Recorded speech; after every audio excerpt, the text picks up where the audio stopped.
ఈ పాకాల సర్ఫ్ చూడడానికి వీకెండ్లో చాలా మంది కుటుంబాలు ఎప్పుడు చూస్తామా ఈ ప్రకృతి పాకాల యొక్క ప్రకృతి సోయగాలు కానీ ప్రకృతి అందాలు చూడడానికి చూసి తన్మయం పొందడానికి కానీ ఎంతో ఉరువిల్లు ఊరుతూ ప్రతి కుటుంబంతో సహా కార్యాల అధికారులతో సహా ఎప్పుడెప్పుడు వెళుతామా ఎప్పుడెప్పుడు చూస్తామా ఈ ప్రకృతి బడిలో సేద తీరుస్తామా సంతోషం గడుపుతామని చాలా మంది వచ్చి చూడడానికి ఎంతో మంది ఆరాటపడుతున్నారు.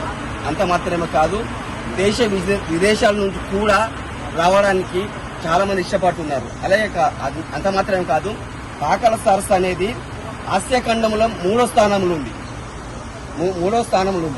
ఎందుకనకంటే మంచినీటి సరస్సు మూడో స్థానం, ఆసియా ఖండంలోనే మూడో స్థానంలో ఉంది.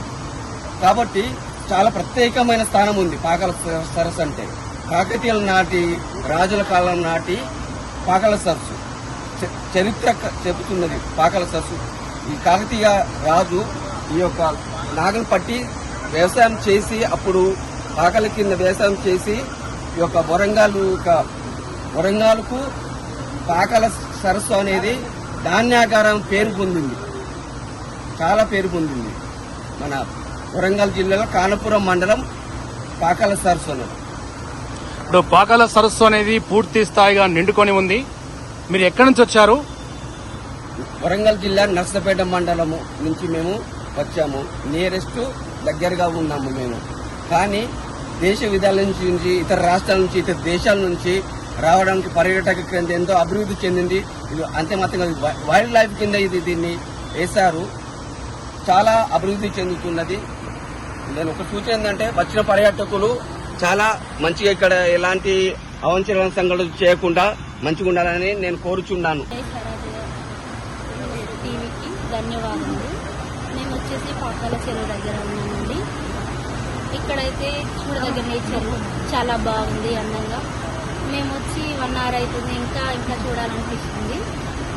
మీరు కూడా రిక్వెస్ట్ ఏంటంటే, మీరు కూడా చాలా మంది వచ్చి వీకెండ్లో వచ్చి చూసి వెళ్ళండి అని చెప్తున్నాను. మీరు ఎక్కడి నుంచి వస్తున్నారు? మేము నర్సంపేట దగ్గర నుంచి వచ్చామండి. మీరు కూడా ఎప్పుడైనా వీకెండ్లో వచ్చి పిల్లలతోటి ఫ్యామిలీ మెంబర్స్ వచ్చి ఎంజాయ్ చేయండి. Thank you. నాకైతే తెలీదు, బట్ కాకపోతే మా ఫ్యామిలీతో వచ్చాను. ఇక్కడ చూస్తే చాలా బ్యూటిఫుల్ గా, చాలా అందంగా, చాలా బాగుంది. బట్ అందరు ఎవరైనా వచ్చి చూడండి, చాలా అందంగా ఉంది. ఇక్కడ నుంచి వెళ్ళాలంటే అసలు వెళ్ళబుద్ధి కావట్లేదు. మీరందరూ రండి, చూడండి.